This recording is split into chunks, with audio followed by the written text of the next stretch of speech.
જિલ્લાએ ધોરણ 12 સામાન્ય પ્રવાહમાં 97.21% પરિણામ સાથે રાજ્યમાં પ્રથમ ક્રમાંક હાંસલ કરીને ઇતિહાસ રચ્યો છે, જ્યારે ધોરણ 12 વિજ્ઞાન પ્રવાહમાં 89.71% પરિણામ સાથે રાજ્યમાં 8મો ક્રમાંક મેળવી જિલ્લાનું નામ શિક્ષણ ક્ષેત્રે રોશન કર્યું છે। છેવાડાના ડાંગ જિલ્લાએ ફરી એકવાર સાબિત કરી બતાવ્યું છે કે તેઓ શિક્ષણ ક્ષેત્રે હવે પાછળ નથી।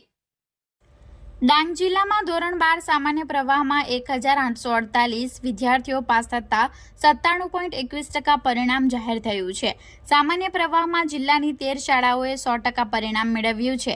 ડાંગ જિલ્લામાં સામાન્ય પ્રવાહના ટોપ 5 વિદ્યાર્થીઓમાં આહવા એકલવ્ય શાળાનો અજય રામચંદભાઈ ગાવિત 90.93%, સાપુતારા એકલવ્ય શાળાનો રોશન ઉત્તમભાઈ ચૌધરી 90.80%, આહવા દીપદર્શન માધ્યમિક શાળાની જયશ્રીબેન રામુભાઈ કુંવર 89.60% અને જાગૃતિબેન ચેતરામભાઈ સાબળે 88.80% અને સાપુતારા એકલવ્ય બાલિકા નિવાસી શાળાની મમતાબેન ડીગુભાઈ ચૌધરી 87.71% જાહેર થયા હતા।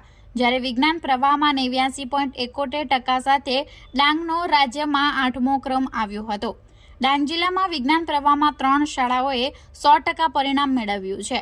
વિજ્ઞાન પ્રવાહના ટોપ 5 વિદ્યાર્થીઓમાં આહવા દીપદર્શન માધ્યમિક શાળાની પ્રાચી પ્રજેશભાઈ ટંડેલ 97.54%, માલેગામ સંતોકબા ધોળકિયા વિદ્યા મંદિરનો મનોજ પ્રકાશભાઈ માહલા 89.23%, સાપુતારા એકલવ્ય શાળાનો સ્મિત પ્રદીપભાઈ ગાયકવાડ 87.71%, આહવા દીપદર્શન માધ્યમિક શાળાની અવની વિજયકુમાર માહલેએ 87.54% અને આહવા એકલવ્ય શાળાની પ્રેમીલા લક્ષ્મણભાઈ ભોઈએ 87.38% મેળવ્યા હતા।